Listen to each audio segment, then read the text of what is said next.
The Battle of Elump is popping off again. They were going at it hard. They had a very visible breakup on social media a few weeks back. It died down.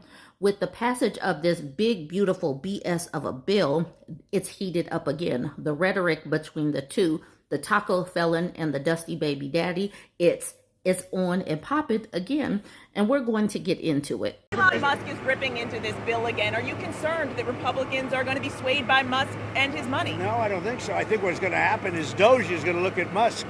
And if Doge looks at Musk, we're going to save a fortune. Thank you very much, everybody. I don't think you should be playing that game. Before we talk about the fight of Elump, the breakup of Elump, let's talk about the passage of the big, beautiful BS of a bill. Senate narrowly passes Trump big, beautiful bill, sending it back to the House. And if you remember anything from civics class, you know that the House and Senate version have to match up perfectly. And what the Senate sent back was not what the House sent. So they are going to have to make some changes, or they're just going to have to vote on it. So we will see if the arbitrary 4th of July deadline that they've come up with actually happens. I doubt it, but you never know the way they are trying to push things through. Okay, let's get into this Time article. It says a bleary-eyed Lisa Murkowski exited the Republican whip's office early Tuesday morning with a coffee in hand after more than 24 straight hours of backroom negotiation over Trump's sweeping tax and spending bill.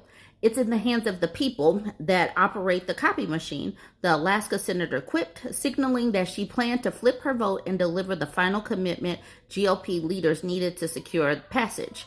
With that, Senate Republicans pushed Trump's 940-page One Big Beautiful Bill Act across the finish line on a narrow 51-50 vote, with Vice President J.D. Vance casting the tiebreaker. The vote capped a grueling overnight session full of closed-door huddles, hastily scribbled amendments, and a desperate hunt for votes as Republican leaders raced to deliver Trump's top legislative priority before his self-imposed 4th of July deadline. 3 Republicans, Senators Susan Collins of Maine, Rand Paul of Kentucky, and Tom Tillis of North Carolina, remember those names, Rand Paul and Tom Tillis, broke ranks to oppose the bill. Paul objected to the legislation raising of the debt ceiling by $5 trillion, a move needed to avoid a default later this summer, while Tillis and Collins opposed Medicaid funding changes that could reduce coverage for millions of people and deliver less money to hospitals.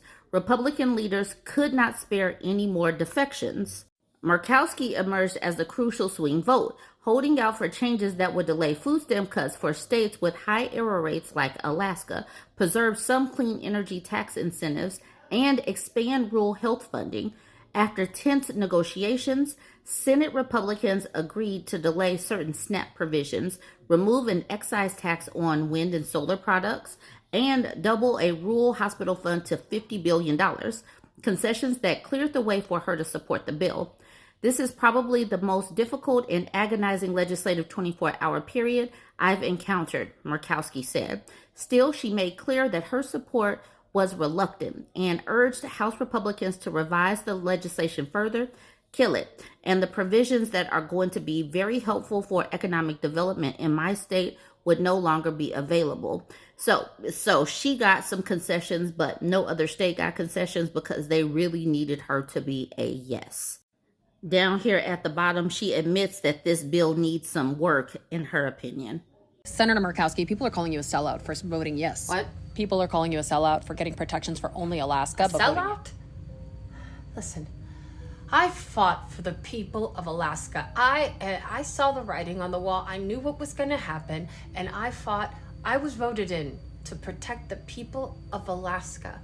Now, is everybody else in this country going to suffer at the hands of this bill with an artificial deadline that didn't have to happen? Instead, we could have actually served the American people. Yeah, I'm upset about that, but they also threatened my family. I need you to help me. I'm sorry, what did you just say to me? I didn't say anything. I said I'm voting for what's right for the American people. Ma'am, I'm worried. Do you actually need help, or are you okay? Is this... Alaska is taken care of, and that's what I did. Alaskans will be safe, and that's all I have to say. And I need you to please help me and walk me to my car. Now let's talk about the infighting. Elon. Let's talk about how they are fighting in public again. All right, so Elon Musk took to his Twitter the day before the vote. He says every member of Congress who campaigned on reducing government spending and then immediately voted for the biggest debt increase in history should hang their head in shame. And they will lose their primary next year if it is the last thing I do on this earth. Thomas Massie is a Republican representative. He was actually one of the Republicans that voted no on the House bill. So that is the reason why Justin Amash is asking Elon Musk to support Representative Thomas Massie. The establishment is working to primary him because he's a genuine fiscal conservative and opposes the big bloated scam. And this is important because Donald Trump is posting on his Lie Social page saying, new poll, anybody I endorse beats Thomas Massie of Kentucky by 25 points. Get ready. Massie is a very bad guy. So now it is Republican versus Republican, and these people are choosing a side. Are you on the taco felon side, or are you on the dusty baby daddy side? Elon Musk again saying it's obvious with the insane spending of this bill, which increases the debt ceiling by a record $5 trillion, that we live in a one-party country, the Porky Pig Party. Now, you don't have to actually live here, though. I'm saying you could go back to South Africa. He says, time for a new political party that actually cares about the people. He continues with, how can you call yourself the Freedom Caucus if you vote for a debt slavery bill with the biggest debt ceiling increase in history? And remember, Tom Tillis is one of the senators that said no. So Elon Musk reposted this from Tom Tillis. He says, folks, Elon Musk is 100% right, and he understands this issue better than anyone. We should take his warning seriously. We can't let communist China become the long-term winner. Now, the way things are going with this trade war, that might actually happen just simply because they are doing so many foolish things, but that's what Tom Tillis is saying.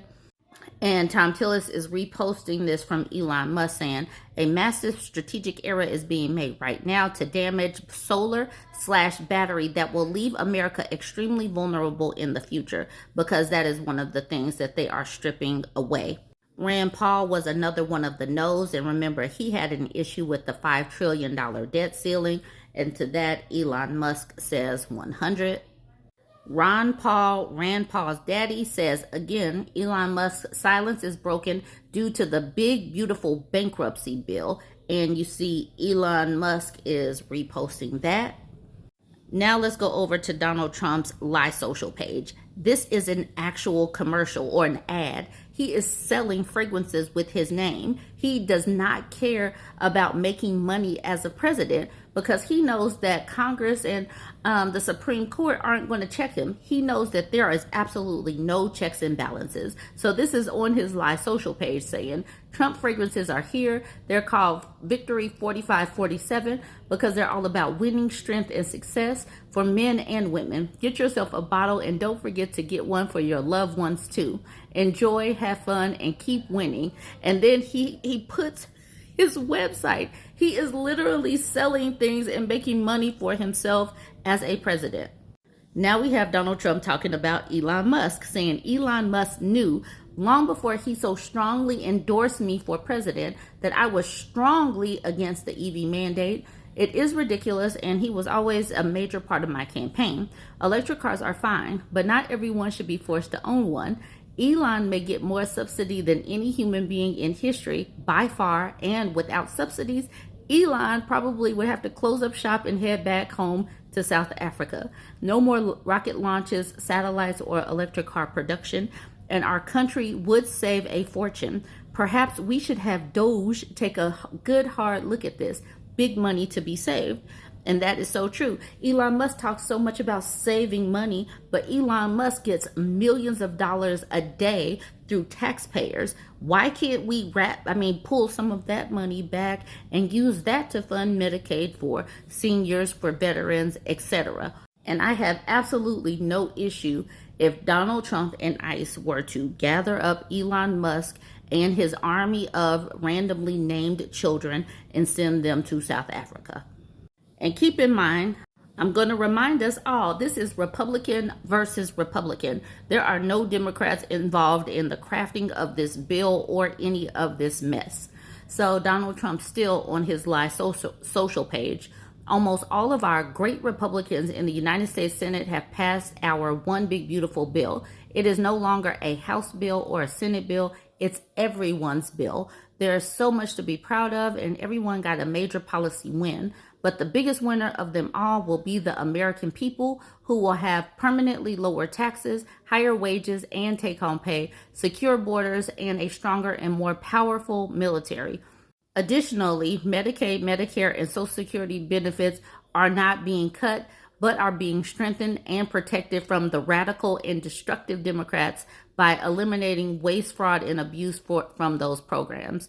We can have all of this right now, but only if the House GOP unites, ignores its occasional grandstanders, all caps, I don't know why grandstanders is in quotes, you know who you are, and does the right thing, which is sending the bill to my desk. We are on schedule. Let's keep it going and be done before you and your family go on July 4th vacation. The American people need and deserve it. They sent us here to get it done.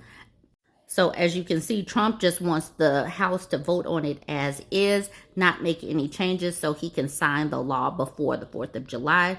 MAGA Mike Johnson and his crew are not happy about the Senate bill. So we'll see what happens in the next couple of days. Elon's very upset that the EV mandate is going to be terminated. And you know what? When you look at it, not everybody wants an electric car. I don't want an electric car. I love Tesla. Well, I'm going to buy. And I'm going to buy because, number one, it's a great product, as good as it gets. This is beautiful. Whoa! Should I get in?